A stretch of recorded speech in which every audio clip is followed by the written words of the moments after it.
গলার দোষে যে বালককে বেত মারার হুকুম দিলেন ব্রিটিশ সরকার, তারই পক্ষে দাঁড়িয়ে ক্ষুদিরাম বসু ও প্রফুল্ল চাকি সাহেবের ফিটান গাড়ি লক্ষ্য করে বোমা চালালেন মুজফ্ফরপুরে। সাহেব নিহত হলেন না, তবু নাবালক ক্ষুদিরামকে ফাঁসির হুকুম দেওয়া হলো।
ইংরেজদের সঙ্গে সম্মুখ সমরের স্বাধীনতা ছিনিয়ে নিতে অস্ত্র আনার পরিকল্পনা করেন যতীন্দ্রনাথ মুখোপাধ্যায়। বালেশ্বরে সঙ্গীদের নিয়ে জাহাজ থেকে সেই অস্ত্র নামাতে গেলে ইংরেজ বাহিনী তাদের ঘিরে ফেলে। বুড়িবালনের তীরে লড়াই বাঁধে বিরাট ইংরেজ বাহিনী বনাম বাঘা যতীন ও তার 4 সতীর্থদের। এককালে শুধু ভোজালি হাতে যিনি বাঘ মেরেছিলেন, সেই বীর সেদিন লুটিয়ে পড়লেন। আমি হাসি হাসি পড়ব ফাঁসি, দেখবে ভারতবাসী। ও মা হাসি হাসি পড়ব ফাঁসি, দেখবে ভারতবাসী। একবার বিদায় দে মা, ঘুরে আসি। 18 এপ্রিল 1918 মাস্টার সূর্য সেন ও তাঁর 65 জন শিষ্য মিলে পরিকল্পনা করে চট্টগ্রামে ব্রিটিশ পুলিশের অস্ত্রাগার লুট করে এবং তারপরে লুকিয়ে আশ্রয় নেন জালালাবাদ পাহাড়ে। এই 4 দিন পর ব্রিটিশ বাহিনী খুঁজে বার করে মাস্টারদা ও তাঁর সঙ্গীদের। সেদিনের অস্তমিত সূর্য ছিল সূর্য সেনের রক্তে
বিনয় বসু, বাদল গুপ্ত, দীনেশ গুপ্ত সাহেবের পোশাকে ট্যাক্সি থেকে এসে নামলেন রাইটার্স বিল্ডিং এর সামনে।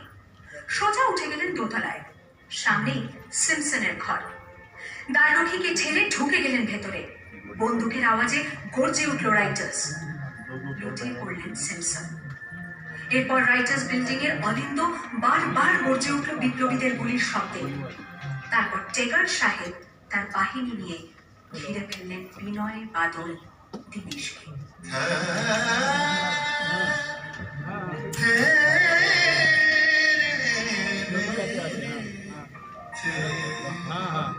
দুর্গমুখীর কান্তা মরুদস্তর পারাবারে, লুকিতে হবে রাত্রি নিশীথে যাত্রীরা বসিয়া।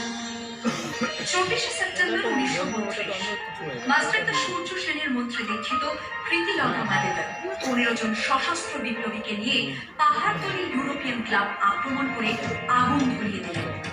ভারতীয় ইতিহাসের সব মতো নিজের আত্মমর্যাদা অক্ষুণ্ণ রাখতে সেদিন প্রীতিলতা মাদেদার পটাশিয়াম সায়ানাইড খেয়েছিলেন ব্রিটিশ পুলিশদের সামনে।